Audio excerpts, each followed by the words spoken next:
બી ખરી ગરમીમાં આ ઊંઝા જતા રસ્તામાં જો ને આ ગલુડિયા મળ્યા. આવી ખરી ગરમીમાં નહીં એમને પીવા માટે પાણી હાઈવે છે અને આ કંઈક છે ખબર નહીં શું, પણ જુઓ ને એ ભૂખ્યા કેટલા એ તો જુઓ બાપરે. આજુબાજુમાં આ શું કહેવાય યાર એ પિન્ટુ આ કયું કહેવાય? આ ગો હાઈવે કયું? મહેસાણા ઊંઝા હાઈવે છે અને આ કંઈક ચાની કિટલી છે અને એક આ કંઈક છે શું ખબર નહીં. લેતા આવો ને હું તો આ રહ્યું કંઈક HP પેટ્રોલ પંપની બાજુમાં છે. આ ગલુડિયા છે નાના નાના, એમના પેટના ખાડા તો જુઓ તમે, એમના પેટમાં ખાડા જુઓ. અરે આજુબાજુ કોઈ હોય તો આ લોકોનું ધ્યાન રાખો બાપા. આ એક કુદરતની દેન છે આપણી માટે, આમનું ધ્યાન રાખવું જરૂરી છે.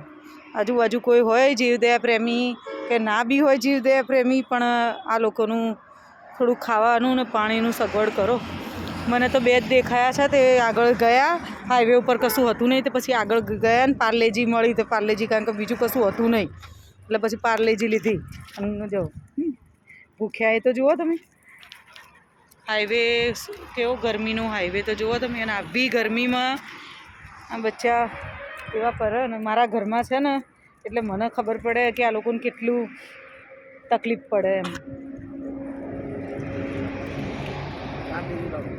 પાણી બી નહીં ને એટલે ટાટા બીટુ.